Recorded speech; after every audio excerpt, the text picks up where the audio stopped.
less than a week ago, less than a chapter ago. And here in chapter 3, verse 7 and 8, they are under the wrath of God, they are evil, and they are sold into a king, under a king, into slavery, whose name means double wickedness.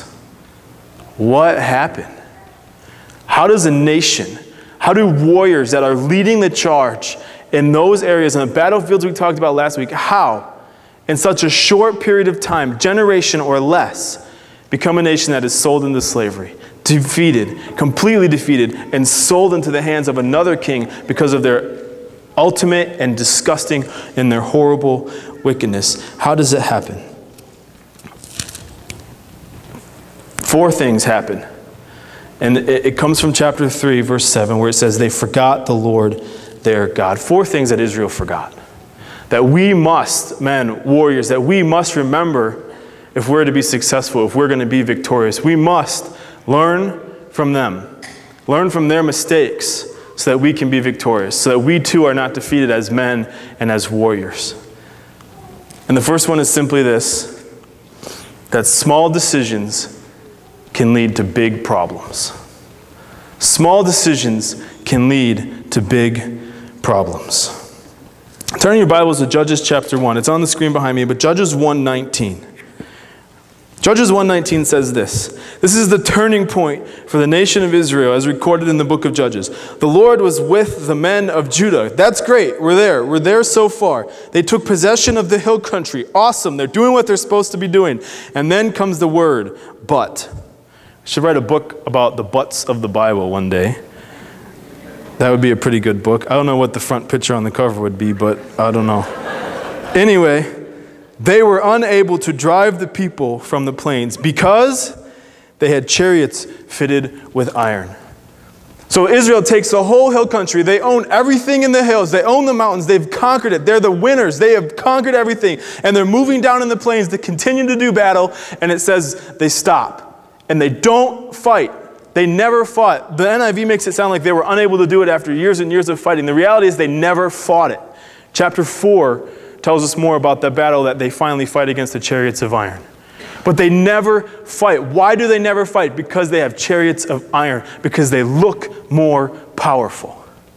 You can even kind of justify it in your head, right? Like if you're one of them, you're like, they got chariots of iron. Like we've got guys on feet. You know, like that's dumb. Like why would we fight? Like, that doesn't make any sense. This is a sound battle philosophy. Don't fight. Run like a coward. Like, that's sound at that point. Like, they're going to kill us. Like, it's good financial reasoning. Why would we ever do that? But it's a small decision. They choose not to fight. In spite of the fact that the beginning of the verse says that the Lord was with them, they still choose not to fight. I want to show you what we like to call in America as the domino effect. Everyone follows the leader, right? Everyone follows the leader. Check this out. In the next probably 10 verses, from verse 20 to verse 36, we're going to see a bunch of stuff happen. And it's amazing that everybody does what Judah does. All right? The Benjaminites, the Manasseh, all of these nations, as recorded in verses 27 to 36, what do? What's the one phrase that they do? They do not drive out. They follow the leader. Well, if Judah doesn't have to do it, why do I have to do it? Well, if Judah doesn't want to fight, well, I don't really want to fight either. I'm not going to drive out the Canaanites either because Judah doesn't do it. Why should I fight? And suddenly, one small decision not to fight a battle, and you can even justify it in your head that it might not be a bad idea to run from this one, leads to a nation that is tolerant of a foreign nation or foreign gods, as we'll see. But it doesn't stop there. The problem gets bigger. The problem gets bigger.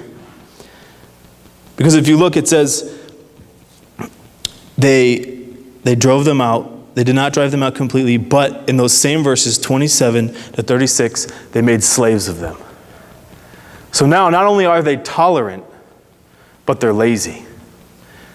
One small decision has gone from tolerance to laziness now. They're like, we have the power to kick them out. We have the power to get rid of them completely. We have the power in our own self. Like they are strong enough as a nation to completely get rid of the Canaanites. But they don't do it because they're lazy. They'd rather have slaves than be obedient to what God has asked them to do. But it gets worse.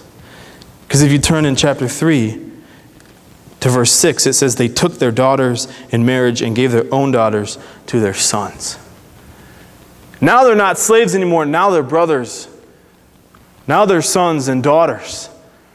Now they're intermarrying. Now they're intermingling. Now they're welcoming them into their family, and they're taking their daughters and welcoming them into their family. And they're beginning to have influence with each other. No longer are they slaves, but they're influential in each other's lives. Tolerance leads to laziness, which leads to influence, which ultimately at the end of that verse leads to, what does it say? They served their gods, which leads to apostasy, which is a nice seminary word for turning from the truth. One small decision. It's a small decision. It's just a battle, God. It's not a big deal. They've got iron chariots. This is ridiculous. Small decision. Small decision. Big problem. Idolatry. Serving other gods. That's how they got there. One small decision.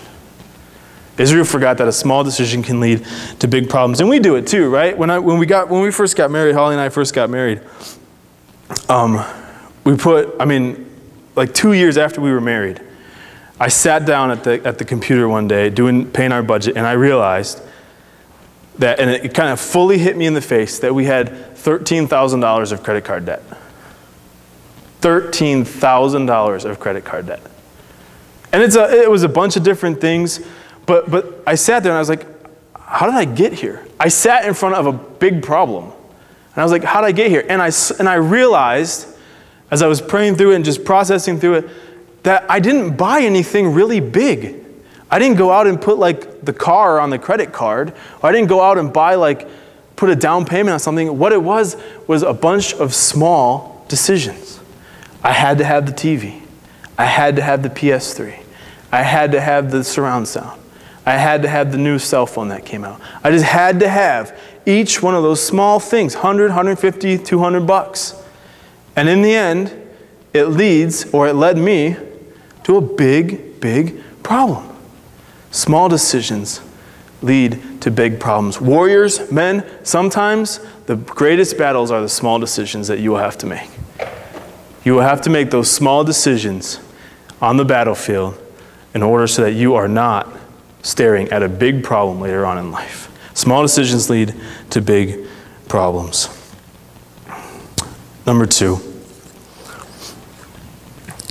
small decisions lead to big problems. And the second one is external success can hide my internal failure. External success can hide my internal failure.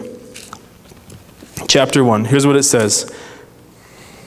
Chapter 1, verse 35, it says, "But when the power of the house of Joseph increased."